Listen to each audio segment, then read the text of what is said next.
Nandini's digital diary.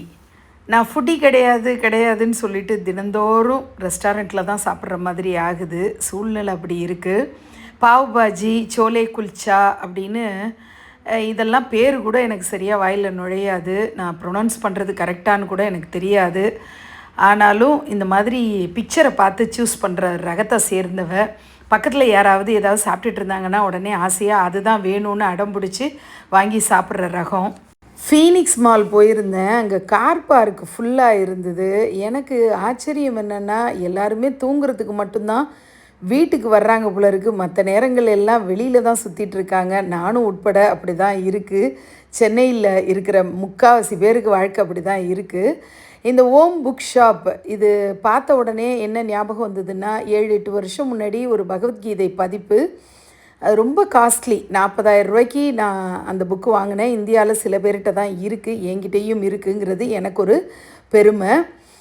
Phoenix mall நான் போயிருந்ததுக்கான முக்கிய reason, என்னோடய ஃப்ரெண்டு ஒரு ஸ்கிரிப்ட் பற்றி ஒரு மூவி பார்க்கணும், அந்த மூவியோட ரிவ்யூ தெரிஞ்சுக்கணும் அப்படிங்கிறதுனால டைரெக்டாக டிக்கெட் வாங்கிட்டு 12:30 மேட்னி ஷோ பார்த்துடலாம் அப்படின்னு சொல்லிட்டு உள்ளே போனால் டிக்கெட்டும் வாங்கிட்டேன். வாங்கின பிறகு தான் அந்த ஷோ கேன்சல் ஆகிடுச்சு. யாருமே புக் பண்ணலை அப்படிங்கிறது தெரிஞ்சுது.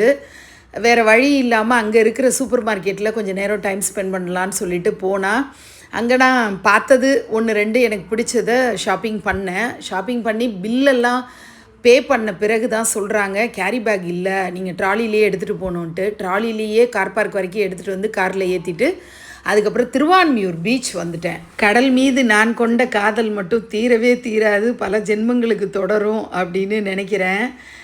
எனக்கு உலகத்தில் இருக்கிற எல்லா பீச்சஸும் பார்க்கணுன்னு ஆசை. ஆனால் மிகப்பெரிய வரம் அப்படிங்கிறது நம்ம சென்னையில் இருக்கிற பீச். ஆனாலுமே வருஷத்துக்கு 3-4 தடவை தான் போக முடியுதுங்கிறது தான். எப்படி இவ்வளோ ஆசைப்படுறோம் பீச்சுக்கு போக, ரொம்ப பிடிக்குதுன்னு சொல்கிறோம், ஆனால் ஏன் நம்ம அடிக்கடி போகிறதில்லன்னு நானே என்ன பல கேள்வி கேட்டுக்கிட்டேன். கொஞ்சம் மழை இருந்தது, அதுக்கப்புறம் நல்ல வெயில் அடிச்சுது, சன்பாத் எடுத்த மாதிரி அப்படியே அங்கேயே படுத்தாச்சு. படுத்துட்டு கொஞ்சம் நேரம் அப்படியே அந்த சன் வெளிச்சத்தில் இருந்துட்டு அதுக்கப்புறம் நான் அக்ஷயம் ரெஸ்டாரண்ட் வந்து சூப்போட ஒரு சூப்பரான லஞ்சு, லிமிட்டட் லஞ்சு தான், ஆனாலுமே ரொம்ப டேஸ்டியாக இருந்தது. ஸ்பெஷல் லஞ்செல்லாம் சாப்பிட்ற அளவுக்கு எனக்கு பசி இல்லை.